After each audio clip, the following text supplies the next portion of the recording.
Sa ilalim ng mapusyaw na liwanag ng umaga, unti-unting nagigising ang malawak na kapatagan ng palayan. Ang hamog ay nakadikit pa sa mga dahon ng palay, kumikislap na tila maliliit na perlas na inialay ng kalikasan sa mga unang sinag ng araw. Tahimik ang paligid, maliban sa banayad na ihip ng hangin at huni ng mga ibong naglalakbay sa kalangitan.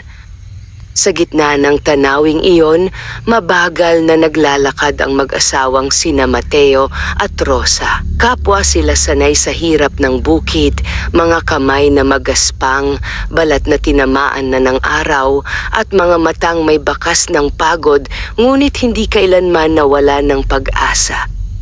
Maaga tayong nagising ngayon, mahinang wika ni Rosa habang inaayos ang dalang bayong. Mas mabuti na yon, sagot ni Mateo, hindi inaalis ang tingin sa palayan. Kailangan nating masigurong maayos ang ani. Wala tayong ibang aasahan. Tumango si Rosa, ngunit may lungkot na dumaan sa kanyang mga mata. Isang lungkot na matagal na niyang kinikimkim. Hindi ito dahil sa kahirapan, kundi sa isang kakulangan na hindi kayang punan ng ani o sipag, ang kawalan ng anak. Ilang taon na silang mag-asawa, ilang dasal na ang kanilang inalay, ilang gabi ang ginugol sa tahimik na pag-iyak. Ngunit hanggang ngayon, nananatiling tahimik ang kanilang tahanan, walang halakhak ng bata, walang mumunting yabag na magpapasigla sa kanilang mga puso.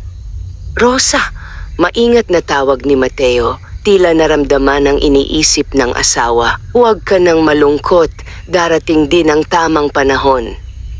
Ngunit ngumiti lamang si Rosa, isang ngiting pilit, ngunit puno ng pagtitiis.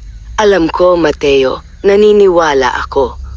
Nagpatuloy sila sa paglalakad hanggang marating nila ang bahagi ng palayan na tila mas tahimik kaysa sa iba. Dito, ang hangin ay tila mas malamig at ang mga ibon ay tila umiiwas. May kakaibang pakiramdam na hindi maipaliwanag. Napahinto si Mateo. May kakaiba, bulong niya. Bakit? Tanong ni Rosa, bahagyang nag-aalala. Hindi sumagot si Mateo. Sa halip, unti-unti siyang lumapit sa isang kumpol ng palay na tila gumagalaw. Kahit walang malakas na hangin, yumuko siya at marahang pinaghiwalay ang mga dahon. At doon, tumigil ang mundo. Isang sanggol. Nakahiga sa pagitan ng mga palay, balot ng manipis na tela na tila hinabi mula sa liwanag ng umaga. Maputi ang balat nito, halos kumikislap. Ang buhok ay tila sinulid ng ginto at ang mukha payapa, tila natutulog lamang. Diyos ko, bulalas ni Rosa na pahawak sa dibdib. Mateo, bata. Hindi agad nakapagsalita si Mateo. Nanginginig ang kanyang kamay habang unti-unti niyang binuhat ang sanggol. Ngunit sa sandaling mahawakan niya ito, may kakaibang init na dumaloy sa kanyang katawan. Hindi nakapapaso, kundi nakapagpapalakas. Hindi ito pangkaraniwang bata, mahina niyang sabi. Unti-unting dumilat ang sanggol, at sa mga mata nitong kumislap, tila may lihim na hindi kayang ipaliwanag ng tao. Biglang umihip ang hangin mas malakas kaysa kanina. Ang mga palay ay sabay-sabay na yumuko, tila nagbibigay galang. Sa malayo, may narinig silang mahihinang bulong, hindi malinaw, ngunit puno ng hiwaga. Napaatras si Rosa. Mateo, natatakot ako.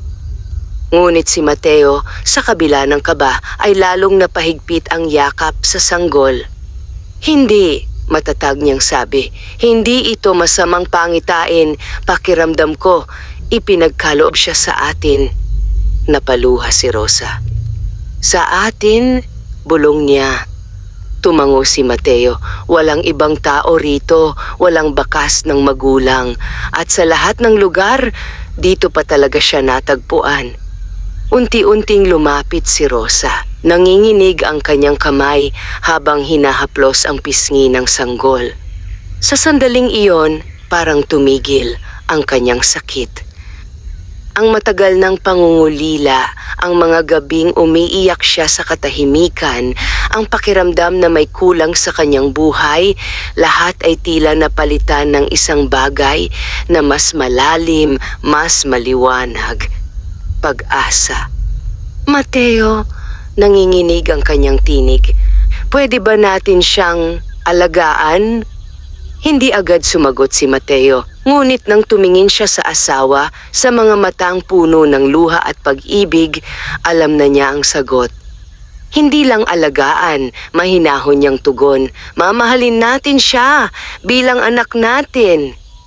Napahagulhol si Rosa, ngunit hindi ito luha ng sakit, kundi ng kagalakan na matagal niyang ipinagdasal. Mahigpit niyang niyakap si Mateo at ang sanggol na nasa pagitan nila. Sa gitna ng palayan, sa ilalim ng liwanag ng umaga, nagsimula ang isang bagong yugto ng kanilang buhay. Isang biyayang hindi nila inaasahan, ngunit buong puso nilang tatanggapin. Ngunit sa likod ng katahimikang iyon, sa pagitan ng hangin at ng mga dahon ng palay, may isang presensyang nagmamasid. Tahimik, mapagmatsyag, at tila may hinihintay. Pag-uwi ng mag-asawang sina Mateo at Rosa, tila nagbago ang anyo ng kanilang munting tahanan. Dati tahimik at payak, ngayon napuno ng kakaibang sigla, isang presensyang hindi maipaliwanag, ngunit malinaw na nararamdaman.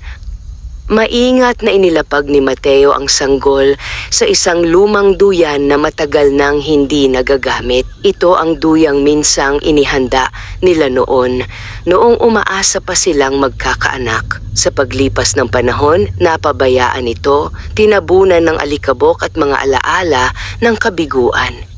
Ngunit ngayon, tila nabuhay muli ang duyan. Pinagmasdan ni Rosa ang sanggol habang ito'y mahimbing na natutulog.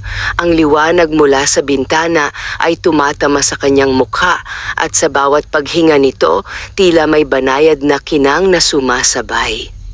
Mateo, mahinang tawag ni Rosa. Napapansin mo ba? Lumapit si Mateo. Ano yon? Parang kumikislap siya. Bulong ni Rosa, halos hindi makapaniwala sa sarili niyang sinasabi. Tahimik na nagmasid si Mateo. Sa unay inisip niyang guni-guni lamang iyon ng kanyang asawa. Dala marahil ng matinding emosyon, ngunit habang tumatagal, hindi niya maikaila ang katotohanan. May liwanag. Hindi ito maliwanag na nakakasilaw, kundi isang malambing na sinag, tila liwanag ng buwan sa kalagitnaan ng gabi. Hindi ito karaniwan, mahina niyang sabi. Ngunit sa halip na matakot, naramdaman ni Rosa ang kakaibang kapanatagan. Umupo siya sa tabi ng duyan at marang hinaplos ang noo ng sanggol. Ano kaya ang pangalan mo? Tanong niya, tila kinakausap ang bata. Sa sandaling iyon, biglang bumukas ang mga mata ng sanggol. At muli, naroon ang kakaibang ningning, tila may kaalaman na higit pa sa edad nito. Napangiti si Rosa kahit bahagyang kinabahan, parang naiintindihan niya ako. Bigla kumilos ang sanggol, marahang hinawakan ng daliri ni Rosa. Sa pagdampi ng maliit nitong kamay, tila may init na dumaloy sa kanyang katawan, isang init na hindi lamang pisikal, kundi emosyonal. Napapikit si Rosa. At sa kanyang isipan, may isang imahe na biglang sumilay. Isang malawak na kagubatan, punong-puno ng liwanag. Sa gitna nito, may isang anyong hindi niya lubos makita, ngunit ramdam niya ang kapangyarihan. Isang tinig ang marahang umaling-aungaw. Alagaan ninyo siya, sapagkat siya ay biyaya. Bigla siyang napadilat. Mateo, tawag niya, halos mapatayo sa pagkabigla. Anong nangyari? Agad na tanong ni Mateo, lumapit sa kanya. May narinig ako, may nakita ako, hingal niyang sabi. Hindi ko maipaliwanag, pero parang May nagsabi sa akin na alagaan natin siya. Hindi agad sumagot si Mateo, ngunit sa kanyang puso may parehong pakiramdam, isang tahimik na katiyakan na ang batang ito ay hindi basta napunta sa kanila. Kung sino man ang nag-iwan sa kanya, mahinahon niyang sabi, "Pakiramdam ko, hindi iyon ginawa ng walang dahilan." Napatingin siya sa sanggol. Parang may misyon siya, o baka tayo ang may misyon para sa kanya. Lumapit si Rosa at muling pinagmasdan ang bata. Kung ganon, kailangan natin siyang pangalanan. "May naiisip ka ba?" tanong ni Mateo. Sandaling natahimik si Rosa. Pinagmasdan niya ang liwanag na tila patuloy na sumasabay sa paghinga ng sanggol. "Lira," marahan niyang sabi. "Lira?" ulit ni Mateo. "Oo," tumango si Rosa. Parang ang pangalan na yon ang bagay sa kanya. Mahina, ngunit may lalim, simple, pero may hiwaga. Ngumiti si Mateo. "Maganda." Sa sandaling iyon, tila mas luminaw ang liwanag sa paligid ng sanggol, parang pagtanggap sa pangalan. "Lira?" bulong ni Rosa, may lambing sa tinig. Ngunit hindi nila napansin, sa labas ng kanilang bahay, sa gilid ng palayan, may isang anyong nakatayo sa lilim ng puno. Isang babae. Mahaba ang buhok, umaabot sa kanyang baywang at ang kanyang kasuotan ay tila hinabi mula sa mga dahon at liwanag. Ang kanyang mga mata ay nakatuon sa bahay ni na Mateo at Rosa. Tahimik siyang nakamasid. May lungkot sa kanyang mukha, ngunit may kasamang pag-asa. "Ikaw ay nasa tamang mga kamay," bulong niya sa hangin. Unti-unti siyang naglaho, tila tinangay ng hangin. Sa loob ng bahay, walang kamalay-malay ang mag-asawa sa nagbabantay na presensya. Ang alam lamang nila, may isang bagong buhay na dumating sa kanila. At sa bawat paghinga ng batang si Lira, unti-unting magbabago ang kanilang mundo. Hindi lamang bilang magulang, kundi bilang tagapag-alaga ng isang lihim na hindi pa nila lubos na uunawaan. Lumipas ang mga araw na tila mas magaan kaysa dati. Sa bawat umaga, hindi na lamang araw at trabaho ang sumasalubong kina Mateo at Rosa, kundi ang banayad ng ngiti ni Lira, isang ngiting tila may kakayahang pag-aanin ang anumang pagod at lungkot. Unti-unting nasanay ang mag-asawa sa bagong ritmo ng kanilang buhay. Sa halip na katahimikan, napuno ng marahang iyak, munting hagik-hik at mga sandaling hindi nila akalaing mararanasan pa. Ngunit kasabay ng saya, may mga bagay na hindi nila maipaliwanag. Isang umaga, habang inaalalayan ni Rosa si Lira sa duyan, napansin niyang tila mas maliwanag ang paligid kaysa karaniwan. Hindi iyon dahil sa araw, sapagkat kahit nasa lilim sila, may liwanag pa ring nakapalibot sa bata. "Mateo," tawag niya, hindi inaalis ang tingin kay Lira. Lumapit si Mateo, tanga ng isang timba ng tubig. "Ano iyon?" "Pakiramdam ko, may kakaiba na naman." Hindi na bago sa kanila ang ganoong pakiramdam, ngunit sa pagkakataong ito, mas malinaw, mas matindi. Biglang umihip ang hangin, ngunit hindi ito tulad ng karaniwang ihip. Hindi ito magulo o marahas. Sa halip, ito'y tila may direksyon, parang may sinusundan. Ang mga dahon sa paligid ay marahang gumalaw at ang mga ibon na karaniwang maingay ay biglang tumahimik. Sa gitna ng katahimikan, marahang tumawa si Lara. Isang tunog na napakalinis, napakapayapa, ngunit may kakaibang lalim. At sa sandaling iyon, may nangyari. Ang tuyong bahagi ng lupa sa gilid ng kanilang bahay na matagal nang hindi tinutubuan ng kahit anong halaman ay biglang nagkaroon ng munting usbong. Napaatras si Mateo.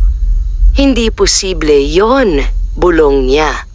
Lumapit si Rosa, hindi makapaniwala. Mateo, kahapon lang, wala yan. Tahimik nilang pinagmasdan ang maliit na halamang unti-unting tumataas, tila sumasabay sa ritmo ng paghinga ni Lyra. Parang nabubuhay ang paligid niya, mahina niyang sabi. Napatingin si Mateo sa sanggol, hindi siya agad nagsalita, ngunit sa kanyang mga mata ay may halong pagkamangha at pag-aalala. Kung ganito siya kalakas, ano pa kaya ang kaya niyang gawin paglaki? Hindi sumagot si Rosa. Sa halip, mas hinigpitan niya ang yakap kay Lyra, tila pinoprotektahan ito sa mundong maaaring hindi pa handa sa kanyang kakaibang kalikasan. Hindi mahalaga kung ano siya, marahan niyang sabi. Ang mahalaga, anak natin siya. Ngunit sa kabila ng kanyang mga salita, may bahagyang kaba na sumiksik sa kanyang puso. Hindi dahil natatakot siya kay Lyra, kundi dahil sa kung paano siya tatanggapin ng iba. At hindi nagtagal, dumating ang unang pagsubok. Kinahapunan, dumalaw ang kapitbahay nilang si Aling Marta, isang babaeng kilala sa pagiging mapagmatsyag at mahilig sa tsismis. Bit-bit ang isang maliit na basket ng gulay, ngumiti siya habang papalapit sa bahay. Rosa, Mateo, malakas niyang bati. Lumabas si Rosa, pilit na ngumiti. Ay, Aling Marta, napadaan po kayo. Oo naman, nabalitaan ko kasi may bata na raw kayo. Aniya, halatang mausisa. Saglit na nagkatinginan sina Mateo at Rosa. Oo, sagot ni Mateo. Napulot namin sa palayan. Napulot? Ulit ni Aling Marta, tumaas ang kilay. Sa palayan? Tumango si Rosa, walang kasama at wala ring bakas ng magulang. Tahimik si Aling Marta sandali, ngunit sa kanyang mga mata may bahid ng pagdududa. Pwede bang makita? Hindi agad sumagot si Rosa. Ngunit sa huli, marahan siyang tumango at pinapasok ang bisita. Pagpasok ni Aling Marta sa bahay, agad niyang nakita si Lyra sa duyan. Napahinto siya. May kung anong hindi niya maipaliwanag, isang pakiramdam na sabay na nakakaakit at nakakapangamba. Ang ganda ng batang to, mahina niyang sabi. Lumapit siya. Ngunit sa sandaling iyon, muling kumislap ang liwanag sa paligid ni Lyra, mas malinaw kaysa dati. Napaatras si Aling Marta. Ano yon? Bulong niya, bahagyang nanginginig. Nagkatinginan sina Mateo at Rosa. Liwanag lang po siguro ng araw, mabilis na sagot ni Mateo kahit alam niyang hindi iyon totoo. Ngunit hindi kumbinsido si Aling Marta. Hindi normal yan, mariin niyang sabi. May kakaiba sa batang to. Tahimik ang mag-asawa. Mag-ingat kayo, dagdag niya, mas mababa ang tinig. Hindi lahat ng bagay na maganda ay mabuti. Pagkatapos noon, mabilis siyang umalis. Naiwan sina Mateo at Rosa sa loob ng bahay, tahimik, mabigat ang pakiramdam. Mateo, mahina ang tinig ni Rosa. Paano kung tama siya? Hindi agad sumagot si Mateo. Lumapit siya sa duyan at pinagmasdan si Lyra. Ang batang ngayon ay payapang natutulog, tila walang kamalay-malay sa takot na unti-unting bumabalot sa kanilang mundo. Hindi, matatag niyang sabi, hindi siya panganib. Hinawakan niya ang maliit na kamay ni Lyra. Ano man siya, anak natin siya. Unti-unting tumango si Rosa, ngunit ang kanyang puso ay hindi pa rin ganap na mapalagay. Sa labas, unti-unting dumidilim ang langit. At sa gilid ng palayan, muling naroon ang presensyang nagmamasid. Ngunit sa pagkakataong ito, hindi lamang siya nag-iisa. May isang anyo sa dilim, mas mabigat, mas malamig ang pakiramdam. At sa hangin, may dalang babala. Ang mga hiwagang nagsisimula pa lamang magpakita ay may kasamang kapalit. Lumipas ang ilang araw matapos ang pagbisita ni Aling Marta, ngunit ang kanyang mga salita ay nanatiling nakatanim sa isipan ni na Mateo at Rosa. Sa bawat tingin nila kay Lyra, kasabay ng pagmamahal ay may bahagyang pag-aalinlangan, hindi sa bata, kundi sa mundong maaaring humusga sa kanya. Gayunpaman, hindi nila hinayaang manaig ang takot. Mas pinili nilang ituon ang kanilang pansin sa pagpapalaki kay Lyra, na unti-unti nang nagpapakita ng kakaibang katalinuhan at katahimikan na hindi pangkaraniwan sa isang sanggol. Hindi siya madalas umiyak. Sa halip, mas madalas siyang magmasid. Tila inuunawa ang bawat galaw ng hangin, bawat tunog ng kalikasan. Isang dapit hapon, habang abala si Mateo sa pag-aayos ng sirang bakod at si Rosa naman ay nagluluto sa loob ng bahay, marahang nagising si Lyra sa kanyang duyan. Tahimik ang paligid, ngunit sa labas may kakaibang pagbabago. Unti-unting dumilim ang langit, hindi dahil sa dapit hapon, kundi dahil sa mga ulap na tila biglang nagtipon. Ang hangin ay naging malamig, may dalang kakaibang bigat. Sa gitna ng katahimikan, dahan-dahang bumangon si Lyra sa duyan. Isang bagay na hindi pa niya dapat kayang gawin. Ngunit walang hirap niyang itinayo ang sarili, ang kanyang mga mata ay tila may hinahabol na hindi nakikita ng iba. Sa labas, napahinto si Mateo. May naramdaman siya. Isang presensya. Hindi tulad ng naunang mga araw na may dalang kapanatagan, kundi isang bagay na mas mabigat, mas madilim. Rosa, tawag niya, bahagyang kinakabahan. Lumabas si Rosa, hawak ang sandok. Ano yon? May kakaiba na naman, sagot niya, pinagmamasdan ng paligid. Biglang umihip ang hangin, malakas, marahas. Ang mga dahon ay nagkagulo at ang mga ibon ay nagsiliparan palayo. Sa sandaling iyon, mula sa gilid ng palayan, may isang anyong unti-unting lumitaw. Hindi ito malinaw, parang usok na may hugis. Ngunit sapat upang maramdaman ang bigat nito. Napaatras si Rosa. Mateo, ano yan? Hindi sumagot si Mateo. Sa halip, mabilis siyang pumasok sa bahay. At doon, natigilan siya. Si Lyra ay nakatayo sa duyan. Ang kanyang mga mata ay nakatutok sa pinto, tila hinihintay ang kung anong paparating. Rosa, sigaw ni Mateo, dalhin mo siya. Ngunit bago pa makalapit si Rosa, biglang kumislap ang liwanag sa paligid ni Lyra, mas maliwanag kaysa dati. Ang buong silid ay napuno ng banayad, ngunit makapangyarihang sinag. Sa labas, ang anyong parang usok ay biglang napahinto. Unti-unti itong umurong, tila nasisilaw o nasasaktan. May marahang ungol na umaling-aungaw, hindi tao, hindi hayop. Isang bagay na hindi dapat naririto. Sa loob ng bahay, napayakap si Rosa kay Lyra. Anak, nanginginig ang kanyang tinig.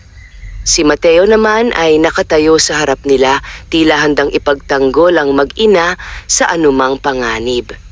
Ngunit sa sandaling iyon, ang liwanag ay unti-unting humina. At kasabay nito, nawala rin ang anino sa labas. Muling bumalik ang katahimikan, ngunit hindi na ito ang dati nilang katahimikan. Ito ay katahimikang may kasamang babala. Mateo, mahina ang tinig ni Rosa. Ano yon? Huminga ng malalim si Mateo. Hindi ko alam, pero sigurado ako, hindi iyon ang huli. Napatingin siya kay Lyra. Ang bata ay muling kalmado, tila walang nangyari. Ngunit sa kanyang mga mata, may bahid ng pagod. Parang may ginamit siyang lakas na hindi pa niya lubos kayang kontrolin. Hindi siya normal, bulong ni Mateo. At hindi lang tayo ang nakakaalam niyan. Mahigpit na niyakap ni Rosa si Lyra. Ano man ang mangyari, hindi natin siya pababayaan. Tumango si Mateo. Ngunit sa kanyang puso, alam niyang darating ang panahon na kakailanganin nilang harapin ang katotohanan na ang batang kanilang minamahal ay hindi lamang isang biyaya, kundi isang lihim na hinahanap. Sa malayo, sa gilid ng kagubatan, muling lumitaw ang babaeng nakita noon. Ngunit sa pagkakataong ito, hindi na siya nag-iisa. Sa kanyang tabi, ang dilim ay tila may anyo, hindi pa ganap, ngunit unti-unting nabubuo. Hindi pa siya handa, mahina niyang sabi, may lungkot sa tinig. Ngunit mula sa anino, may malamig na bulong na sumagot. Ngunit malapit na siyang magising. Unti-unting lumakas ang hangin. At sa puso ng mag-asawa, nagsimulang umusbong ang isang tanong na hindi na nila maiiwasan. Hanggang kailan nila mapoprotektahan si Lyra? Matapos ang gabing iyon, tila nagbago ang takbo ng mga araw sa tahanan ni na Mateo at Rosa. Ang dating payapang buhay sa bukid ay napalitan ng isang tahimik na pag-iingat, isang pakiramdam na anumang oras ay may maaaring mangyari. Hindi na nila lubos na maibalik ang dating gaan ng loob. Sa bawat ihip ng hangin, sa bawat kakaibang tunog sa paligid, may bahid ng pangamba. Ngunit sa kabila nito, nanatiling sentro ng kanilang mundo si Lyra. Habang lumilipas ang mga araw, tila mas mabilis siyang lumalaki kaysa sa karaniwang bata. Ang kanyang mga mata ay lalong nagiging mapanuri, puno ng lalim na hindi inaasahan sa kanyang edad. Madalas, matatagpuan siyang nakatitig sa malayo, parang may pinakikinggan o inaalala. Isang umaga habang nagpapakain si Rosa kay Lyra, napansin niyang tila may sinusundan ng bata gamit ang kanyang mga mata. "Anong tinitingnan mo, anak?" malambing niyang tanong. Ngunit hindi sumagot si Lyra. Sa halip, itinaas niya ang kanyang maliit na kamay at itinuro ang isang sulok ng bahay, isang bahagi na walang anuman kundi lumang kahoy at anino. Napalingon si Rosa. At sa isang iglap, tila may dumaan na malamig na hangin. Napakunot ang kanyang noo. "Mateo," tawag niya. Lumapit si Mateo, dala ang isang bungkos ng kahoy. "Bakit? May nararamdaman ka ba?" tanong ni Rosa, bahagyang nag-aalala. Sandaling natahimik si Mateo. Pinikit niya ang kanyang mga mata, tila sinusubukang damhin ang paligid. "Parang may bumubulong," mahina niyang sabi. Napayakap si Rosa kay Lyra. Sa sandaling iyon, muling itinaas ng bata ang kanyang kamay. Ngunit ngayon, tila may hinahabol siyang hindi nakikita. At biglang, may narinig silang tinig. Mahina, halos parang hangin lamang, ngunit malinaw. Panahon na. Napaatras si Rosa. "Narinig mo yon?" Tumango si Mateo. Ang kanyang mukha ay seryoso. "Oo." Biglang umiyak si Lyra. Isang iyak na hindi tulad ng dati. Hindi ito simpleng paghingi ng atensyon, kundi tila may sakit, may takot. Agad siyang kinalong ni Rosa. "Anak, tahan na, nandito lang kami." Ngunit habang umiiyak si Lyra, ang liwanag sa kanyang katawan ay muling lumakas. Ngunit ngayon, hindi ito ganap na payapa. Ito ay kumikislap, parang nahihirapan. Sa labas muling nagbago ang hangin. Ang mga puno ay marahang umuuga kahit walang malakas na hangin. Ang lupa ay tila humihinga, may buhay, ngunit may kasamang kaba. "Hindi ito maganda," bulong ni Mateo. "May nangyayari sa kanya," sagot ni Rosa, halos maiyak na rin. Hindi na nagdalawang isip si Mateo. "Kailangan nating humingi ng tulong." "Tulong? Kanino?" Tanong ni Rosa. Hindi agad sumagot si Mateo. Ngunit sa kanyang isipan may isang alaala na matagal na niyang hindi pinapansin. Isang matandang babae na naninirahan sa gilid ng kagubatan. Isang babaeng bihira nilang lapitan. Ngunit kilala sa pagkakaroon ng kaalaman sa mga bagay na hindi nakikita ng karaniwang tao. May kilala ako, sabi niya, pero hindi ko sigurado kung dapat ba nating puntahan. Kung makakatulong siya kay Lyra, pupuntahan natin, maring sagot ni Rosa. Tumingin si Mateo sa kanyang asawa. At sa unang pagkakataon, nakita niya ang isang bagay sa mga mata ni Rosa na hindi niya pa nakikita noon. Isang lakas na handang harapin ang kahit anong panganib. Maghanda ka, sabi niya. Bukas pupunta tayo sa kagubatan. Tahimik na tumango si Rosa habang mahigpit na yakap si Lyra. Ngunit sa labas ng kanilang tahanan, sa lilim ng mga puno, may mga matang nagmamasid. Hindi na lamang isa, hindi na lamang dalawa. At sa hangin, ang mga bulong ay unti-unting lumalakas. Hindi na siya maitatago. Sa malayo, ang babaeng may mahabang buhok ay muling lumitaw. Ngunit ngayon, ang kanyang mukha ay hindi na lamang puno ng lungkot. May halong pag-aalala.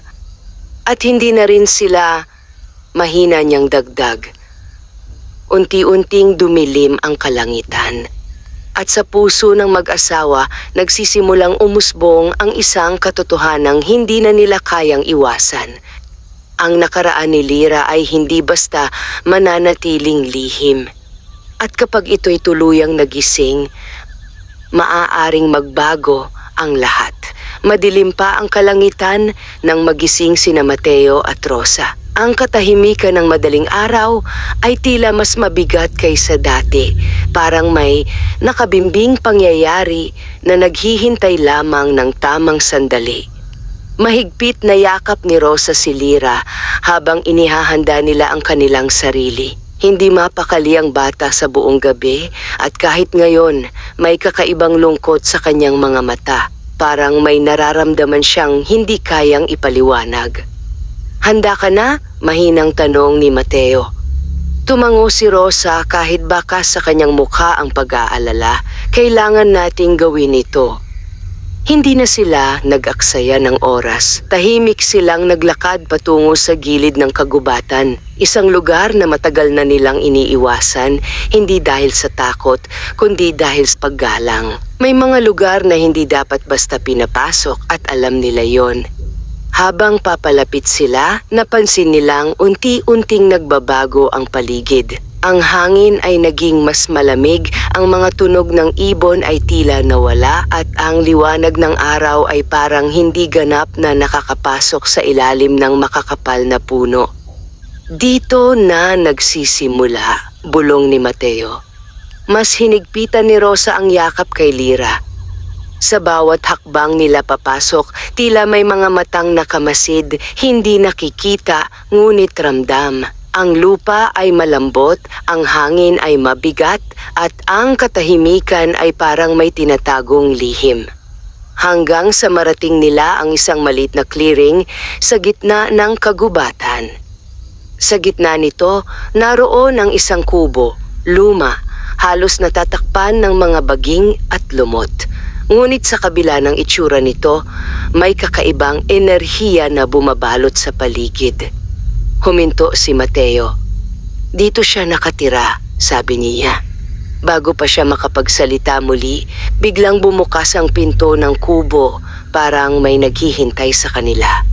Unti-unting lumabas ang isang matandang babae. Maliit ang kanyang pangangatawan, ngunit matatag ang tindig.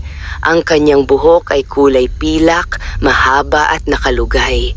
Ang kanyang mga mata, malalim, tila nakakakita ng higit pa sa karaniwan. Hindi siya ngumiti, ngunit hindi rin siya mukhang galit. Matagal ko na kayong hinihintay, mahinahon niyang sabi. Napatingin sina Mateo at Rosa sa isa't isa. Alam niyo po na pupunta kami? Tanong ni Rosa. Hindi sumagot ang matanda. Sa halip, lumapit siya. Ang kanyang mga mata ay diretso kay Lira. At sa sandaling iyon, tila tumigil ang hangin. Siya na nga, bulong ng matanda. Napaatras si Rosa, bahagyang nag-aalala. Ano po ang ibig niyong sabihin?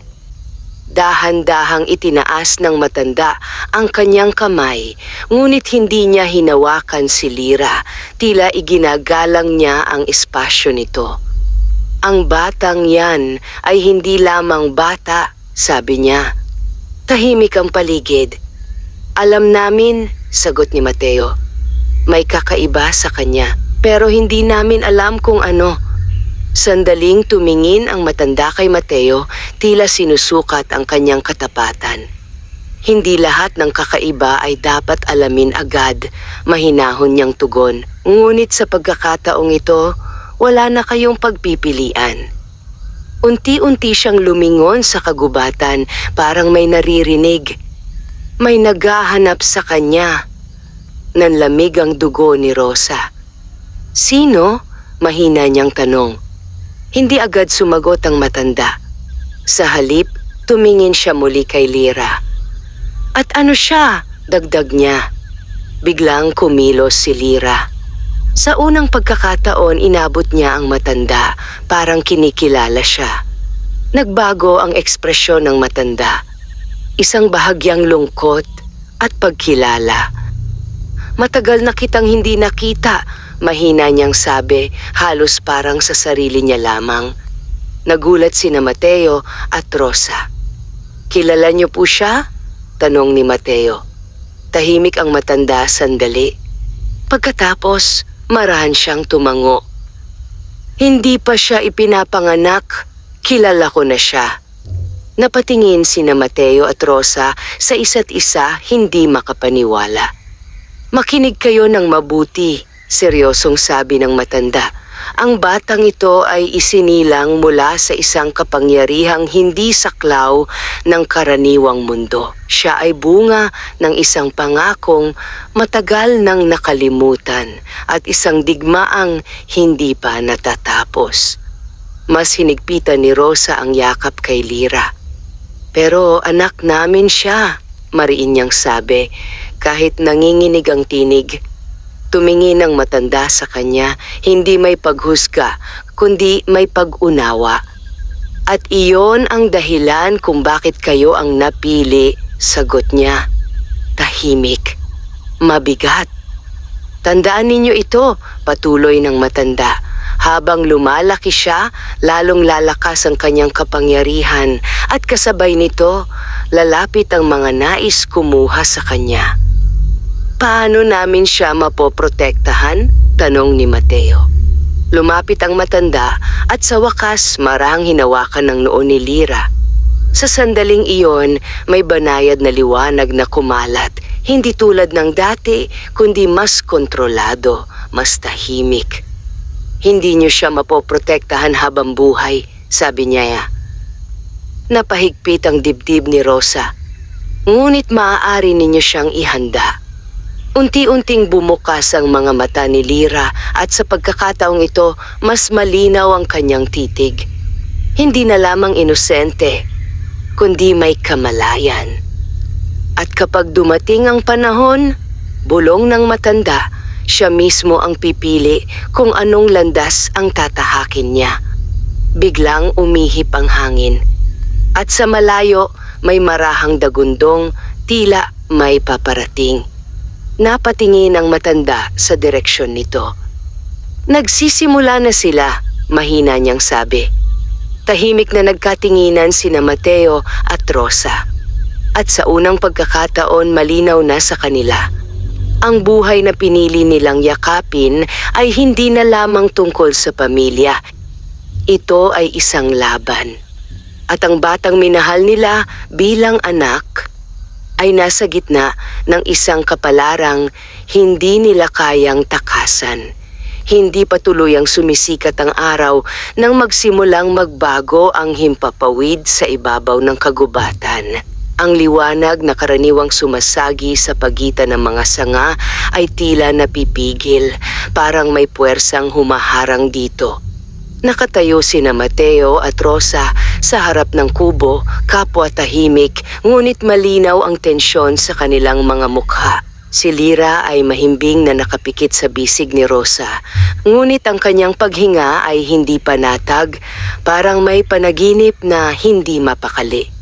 Ang matandang babae ay nakaharap sa malayo, ang kanyang mga mata ay matalim na nakatuon sa direksyong pinagmulan ng mahinang dagundong.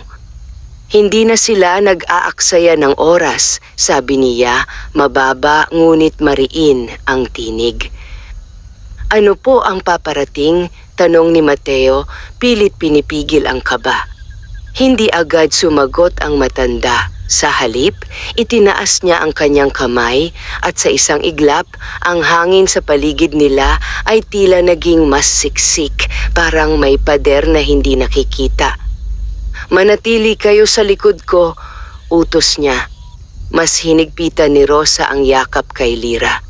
Hindi ko siya iiwan, mahina ngunit matatag niyang sabi. At bago pa man makapagsalita si Mateo, biglang isang malakas na ihip ng hangin ang sumabog sa paligid. Ang mga dahon ay nagsiliparan, ang lupa ay tila yumanig at ang katahimikan ng kagubatan ay napalitan ng isang mababang ungol, parang mula sa kailaliman ng lupa. Mula sa pagitan ng mga puno, unti-unting lumitaw ang tatlong anyo. Hindi sila ganap na tao. Ang kanilang mga katawan ay tila binuo mula sa anino at usok, ang kanilang mga mata ay kumikislap sa malamig na liwanag. At sa bawat hakbang nila, ang lupa ay tila kumikirot. Napaatras si Mateo, ngunit agad niyang pinatatag ang sarili. Sila ba ang naghahanap kay Lyra? Tanong niya. Oo, sagot ng matanda. Mga tagasunod ng dilim, matagal na nilang hinahanap ang batang yan. Bakit? Nanginginig na tanong ni Rosa. Dahil sa kung ano ang kaya niyang maging, tugon ng matanda. Unti-unting lumapit ang mga anyo. Hindi sila nagsasalita, ngunit ang kanilang presensya ay sapat na upang magdulot ng takot. Sa sandaling iyon, biglang nagising si Lyra. Ang kanyang mga mata ay agad na tumingin sa mga paparating. At sa unang pagkakataon, hindi siya mukhang natatakot. Sa halip, parang may kinikilala siya. Biglang lumiwanag ang kanyang katawan. Ngunit hindi ito tulad ng dati. Mas matindi, mas makapangyarihan. Ang liwanag ay kumalat mula sa kanya, umabot sa lupa, sa mga puno, sa hangin. Napahinto ang mga anyo, parang nasaktan. Ngunit hindi sila umatras. Sa halip, sabay-sabay silang umusad. Hindi sapat ang liwanag niya, sigaw ni Mateo. Ngunit ang matanda ay hindi gumalaw. Hindi pa, sagot niya. Hindi pa niya alam kung paano ito gamitin. Sa sandaling iyon, isang anyo ang biglang sumugod. Mabilis. Diretso kay Rosa. Hindi, sigaw ni Mateo, sabay harang. Ngunit bago pa sila maabot, may sumiklab. Isang bugso ng liwanag ang sumabog mula kay Lyra. Hindi ito banayad. Hindi ito kontrolado. Ito ay parang pagsabog ng enerhiya, malakas, maliwanag at puno ng damdamin. Ang hangin ay umalon, ang lupa ay umuga, at ang tatlong anyo ay sabay-sabay na napaatras, tila itinulak ng hindi nakikitang puwersa. Isang matinis na ungol ang umaling-aungaw at sa loob ng ilang sandali, naglaho sila. Muling bumalik ang katahimikan. Ngunit hindi ito payapa. Ito ay katahimikang puno ng pagod at tanong. Sa gitna nito, si Lyra ay napahina. Ang kanyang liwanag ay unti-unting nawala at ang kanyang mga mata ay muling pumikit. Napaluhod si Rosa. Lira, anak, umiiyak niyang bulong. Lumapit si Mateo, agad na sinuri ang bata. Buhay siya, sabi niya, ngunit may kaba sa tinig, pero nanghihina. Ang matanda ay dahan-dahang lumapit. Ginamit niya ang lakas na hindi pa niya kayang kontrolin, sabi niya, ngunit nailigtas niya kayo. Tahimik si Mateo. Hindi na ito titigil, hindi ba? Tanong niya. Hindi sumagot ang matanda agad. Sa halip, tumingin siya sa malayo sa direksyong pinanggalingan ng mga anino. Hindi, sagot niya sa wakas. Ito pa lamang ang simula. Mas hinigpitan ni Rosa ang yakap kay Lira. Hindi ko hahayaang kunin siya, mariin niyang sabi. Tumingin ang matanda sa kanya, may paggalang sa kanyang mga mata. At iyon ang dahilan kung bakit kailangan ninyo siyang turuan, tugon niya. Turuang gamitin ang liwanag. Turuang harapin ang dilim. Tahimik na nagkatinginan sina Mateo at Rosa. Sa kanilang mga puso may takot. Ngunit higit doon, may determinasyon.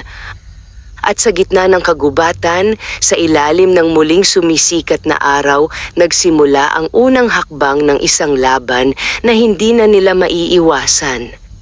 Ang laban para kay Lira.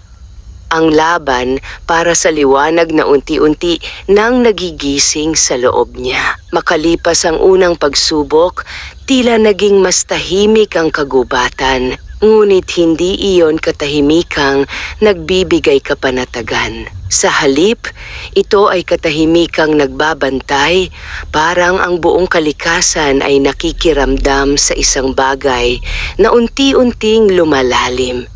Sa loob ng kubo ng matanda, maingat na inilatag ni Rosa si Lira sa isang banig na hinabi mula sa tuyong damo at mga dahon. Nakapikit ang bata, ngunit ang kanyang paghinga ay mabagal at mabigat, tila pagod mula sa lakas na kanyang inilabas. Tahimik na nakaupo si Mateo sa tabi, ang kanyang mga kamay ay magkasalikop parang nagdarasal. Gaano katagal bago siya magising? Tanong niya, hindi inaalis ang tingin kay Lira. Ang matanda ay nakatayo sa isang sulok, may hawak na isang maliit na mangkok na puno ng malinaw na tubig. Marahan niyang nilublob ang kanyang mga daliri rito at sa bawat galaw tila kumikislap ang likido.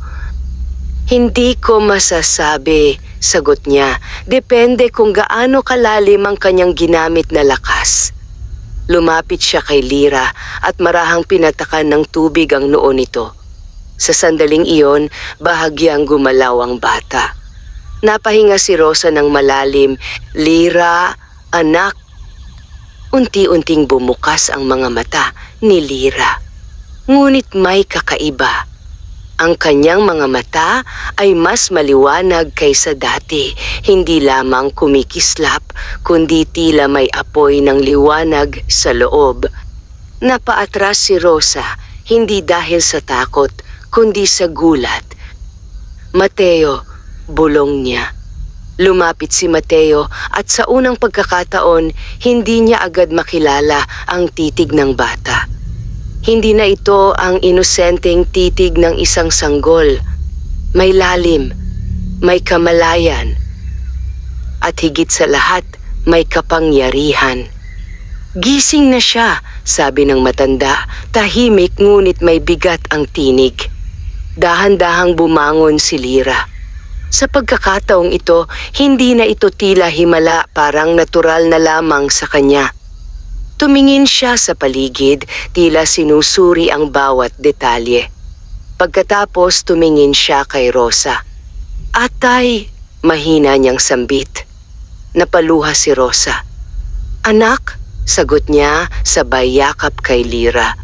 Ngunit habang yakap niya ang bata, naramdaman niya ang init, hindi nakapapaso, kundi masigla, parang enerhiyang dumadaloy. Mas malakas na siya, sabi ng matanda. Ngunit hindi pa rin sapat. Napatingin si Mateo sa kanya. Ano pa ang kulang?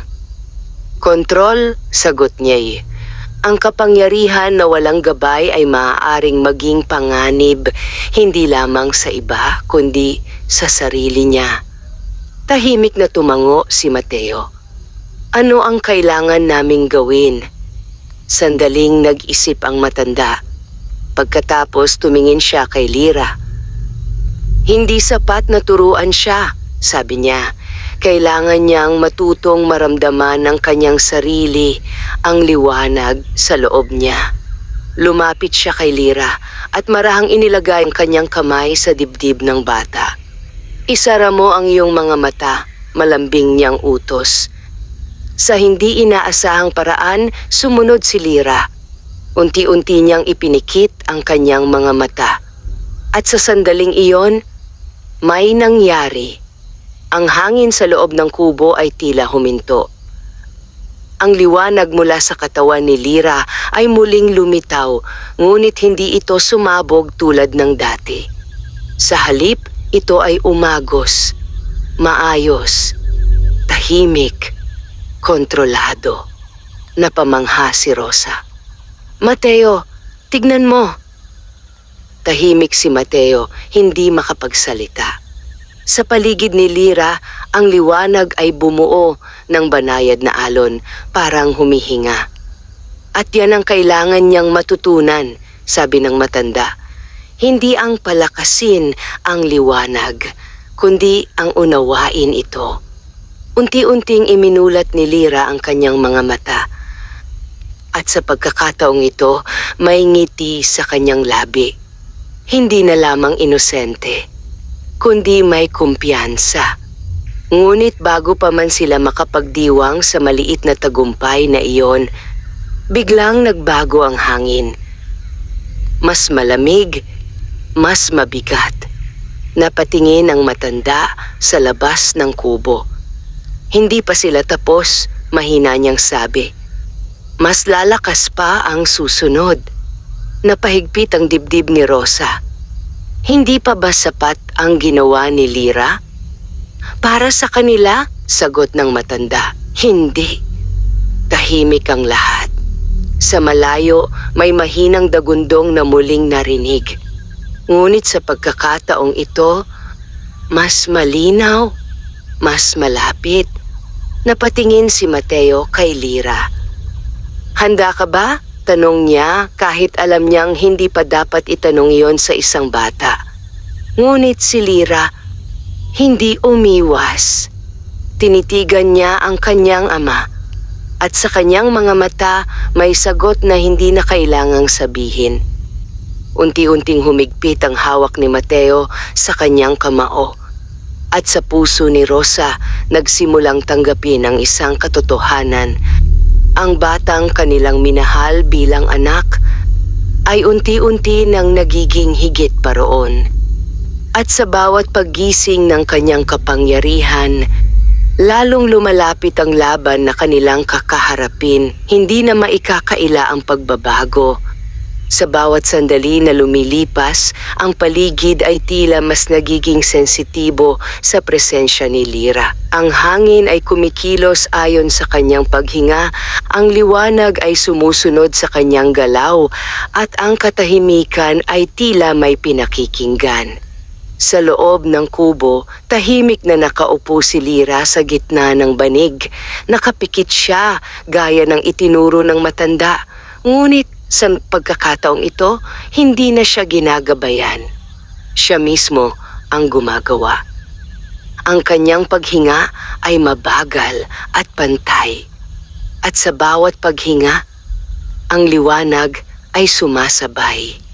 Unti-unting bumubuo ng isang bilog na nakapalibot sa kanya. Tahimik na pinagmamasdan siya ni Mateo at Rosa mula sa gilid. Hindi ko na siya makilala, mahina ang bulong ni Rosa, may halong lungkot at pagkamangha. Hinawakan ni Mateo ang kanyang kamay. Ano man ang mangyari, siya pa rin si Lyra, sagot niya. Ngunit sa kanyang puso, alam niyang may bahagi ng batang iyon na hindi na nila maaabot. Biglang may nagbago. Ang liwanag sa paligid ni Lyra ay naging mas malinaw, mas puro. At sa gitna nito, tila may anyong unti-unting nabubuo.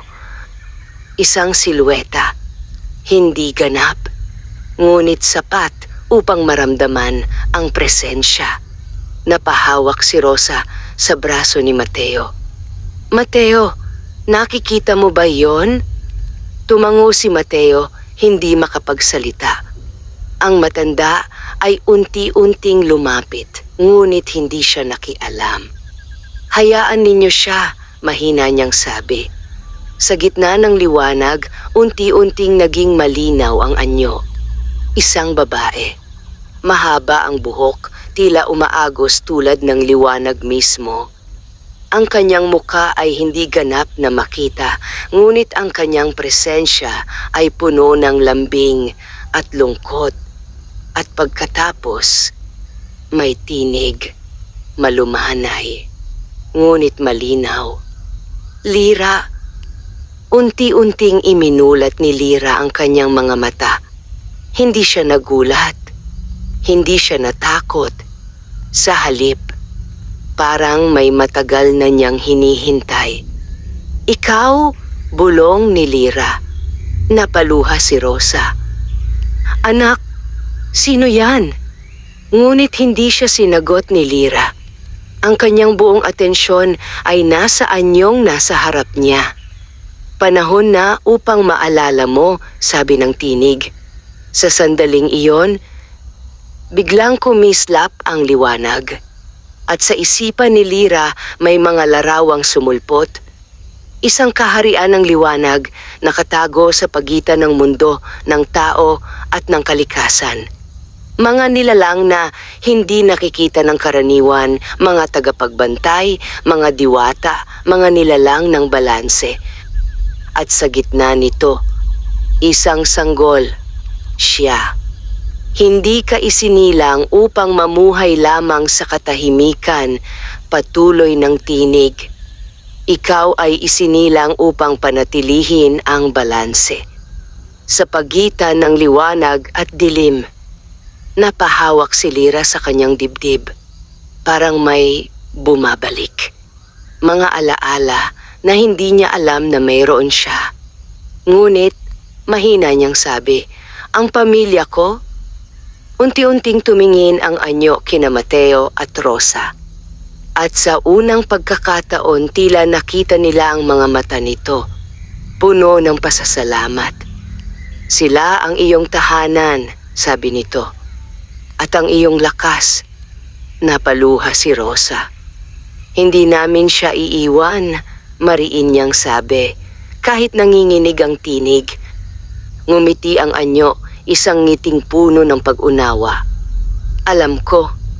Unti-unting nagsimulang maglaho ang liwanag. Ngunit darating ang araw na kailangan niyang pumili. Hindi bilang anak ninyo, kundi bilang kung sino siya talaga. "Hindi!" biglang sigaw ni Rosa. Ngunit huli na. Naglaho ang anyo. Muling bumalik ang katahimikan. Ngunit hindi na ito ang dati. Sa gitna ng kubo, si Lyra ay nakatayo, ngunit ang kanyang mga mata ay may bagong lalim. May bagong bigat. "Lyra," mahina ang tawag ni Mateo. Unti-unting lumingon ang bata. At sa kanyang titig, naroon pa rin ang pagmamahal, ngunit may kasamang kaalaman na hindi na maaalis. "Hindi ko kayo iiwan," sabi niya, marahan. Napaluha si Rosa, agad siyang niyakap. Ngunit habang yakap niya ang bata, ramdam niya na kahit gaano niya ito higpitan, unti-unti na itong lumalayo sa mundong kanyang nakasanayan. Sa labas ng kubo, ang hangin ay muling gumalaw. Ngunit sa pagkakataong ito, hindi lamang mga anino ang naroroon. May paparating, mas malakas, mas mapanganib, at sa unang pagkakataon, hindi lamang si Lyra ang target, kundi ang lahat ng nagmamahal sa kanya. Ang hangin ay mabigat. Hindi ito ang karaniwang simoy ng kagubatan. Ito ay parang may dalang babala, isang tahimik na panawagan na ang sandali ng paghihintay ay tapos na. Sa loob ng kubo, ang liwanag na minsang naging banayad ay tila nagiging matalas. Parang hinahati ang katahimikan. Si Lyra ay nakatayo sa gitna, tahimik ngunit matatag. Ang kanyang presensya ay hindi na lamang pambata. Ito ay may bigat, may layunin. Sina Mateo at Rosa ay nasa kanyang magkabilang panig. Hindi sila umatras. Hindi sila nagtanong. Sa halip, pinili nilang manatili. Lyra, mahinang tawag ni Rosa, may halong pag-aalala. Anak, ano man ang mangyari, nandito lang kami. Tumingin si Lyra sa kanya. At sa kabila ng lahat ng pagbabago, naroon pa rin ang init ng isang anak na nagmamahal. Alam ko, inay, sagot niya.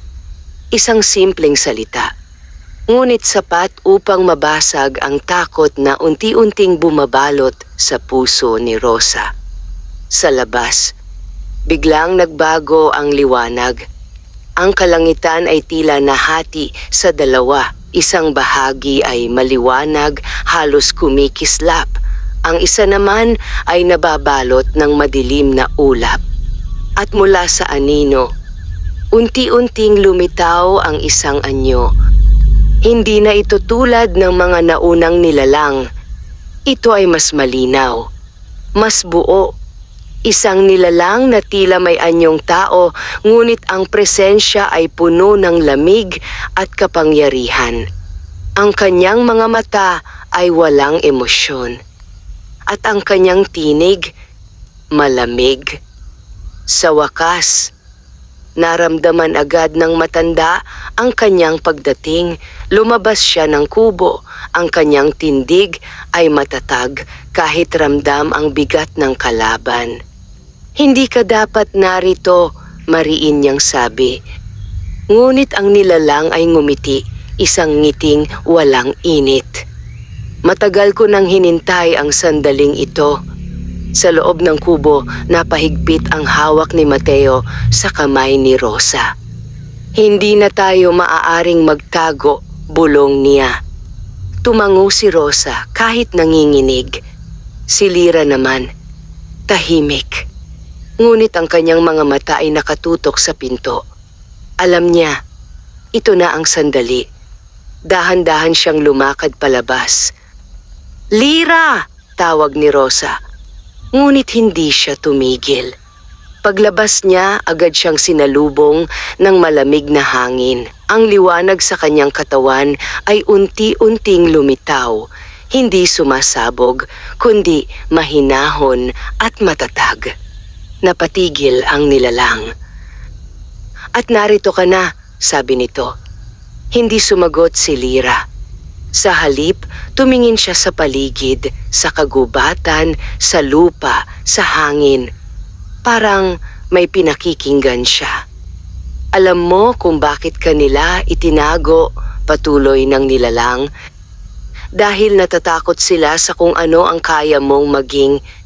Hindi, sagot ni Lyra, tahimik ngunit malinaw.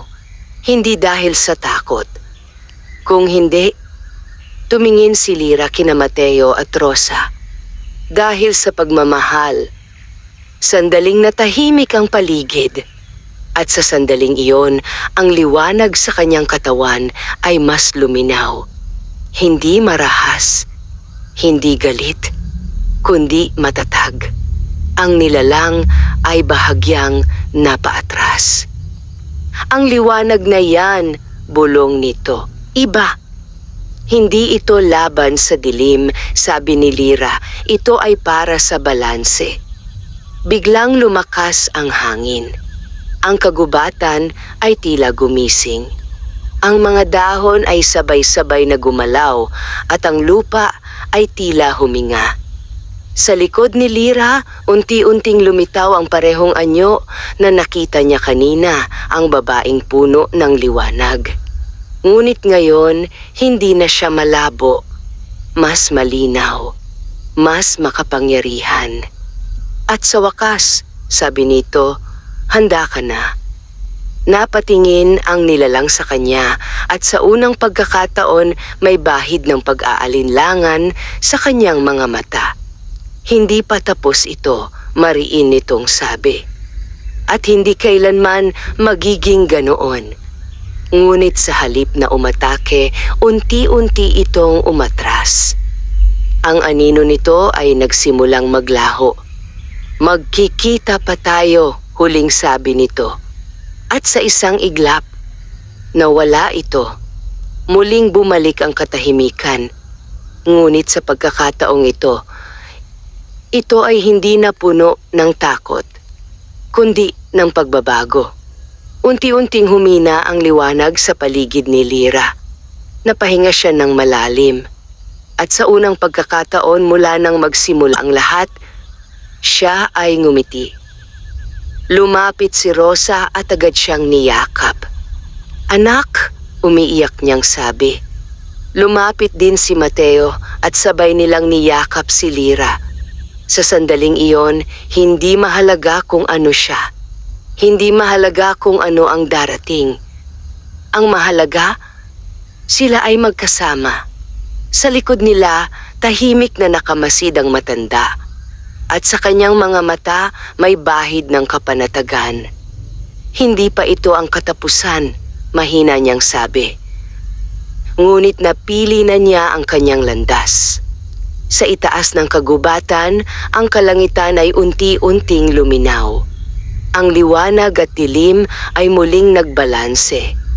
At sa gitna ng mundong iyon, may isang batang piniling maging tulay. Hindi lamang ng kapangyarihan, kundi ng pagmamahal. Isang batang hindi na lamang bunga ng hiwaga, kundi bunga ng puso.